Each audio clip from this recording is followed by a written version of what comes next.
¿Qué es un polímero? Los polímeros se definen como macromoléculas que se obtienen por la unión de una o más moléculas pequeñas repetidas a lo largo de una cadena. La unidad que se repite en el polímero es el monómero, y la reacción por la que se forman es la reacción de polimerización. La unión repetitiva de etileno da lugar al polietileno. Este es el ejemplo que se muestra en la imagen. Los polímeros pueden ser inorgánicos, por ejemplo, el vidrio, pero la mayoría de polímeros de interés industrial son compuestos orgánicos formados por hidrocarburos asociados a diferentes elementos, es decir, moléculas formadas por cadenas de átomos de carbono a los que se unen otros elementos. Algunos ejemplos de polímeros son polipropileno, o sus siglas abreviadas PP. Se usa en muchos tejidos como tapicerías y alfombras. Polietileno de alta densidad, abreviado HDPE. Este se puede encontrar en las botellas rígidas, como lo son las botellas de muchos productos de limpieza domésticos o en muchos muñecos de plástico. Polietileno de baja densidad, o sus siglas abreviadas LDPE. Es el típico plástico que podemos observar en las bolsas para la comida. Cloruro de polivinilo, o como sus siglas abreviadas PVC.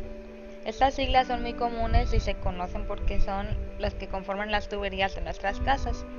Y por último, el poliestireno, abreviado PS. Esto más bien es conocido como el unicel, que se utiliza para amortiguar golpes dentro de cajas de transporte. ¿Cuáles son sus principales propiedades mecánicas? La resistencia. Esta mide la capacidad de soportar esfuerzos externos. Dureza. Mide la resistencia de un material a la deformación bajo una carga compresiva concentrada. La rigidez. Mide la resistencia de un material a la deformación. Tenacidad.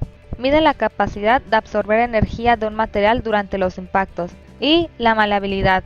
Es la propiedad de la materia que junto a la ductilidad presentan los cuerpos al ser elaborados por deformación. Clasificaciones. En la actualidad, existen muchísimos polímeros que se clasifican en función de diferentes criterios, en función de su origen.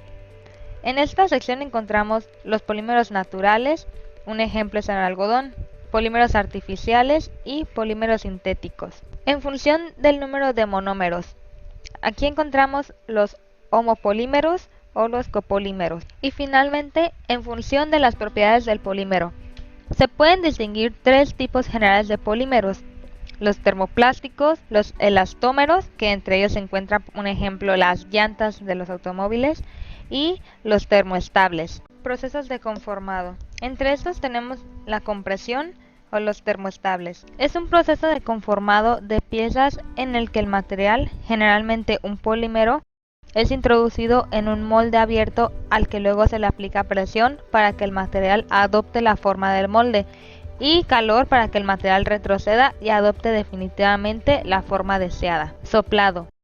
Se introduce un tubo de plástico en un molde con el método de extrusión y a continuación se inyecta aire a presión en el plástico, por lo que se adhiere a las paredes del molde, que posteriormente se deja enfriar para que solidifique y se separe el molde para que caiga la pieza en cuestión. Un ejemplo son las botellas de plástico que conocemos todos. Modelado al vacío. Este método se utiliza para la creación de vasos, platos, máscaras y todo aquello que tenga unas paredes muy finas. Para este método se utiliza una lámina fina de plástico, la cual es calentada con unas resistencias. Debajo de esta lámina de plástico se encuentra un objeto del cual se quiere adoptar su forma. Luego, la lámina de plástico caliente cae sobre el molde. Luego se extrae el aire para que el plástico obtenga todos sus detalles. Calandrado o laminado hilado. Se utiliza para la ejecución de placas PVC, carpetas, manteles, láminas de invernaderos, etc.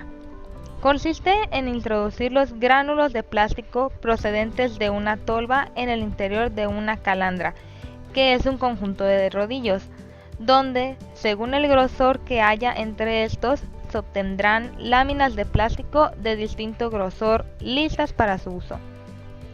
Extrusión o termoplásticos.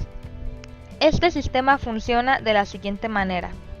Los gránulos de plástico entran en el sistema de alimentación. estos pasan al tornillo sin fin. Mientras estos gránulos se van derritiendo a causa de las camisas calefactoras, los gránulos se van a ir desplazando por el movimiento giratorio del tornillo y se dirigirán al cabezal, donde el material pasa a unos moldes que le dan forma. Más tarde se refrigeran y obtienen su forma definitiva, resistente y rígida.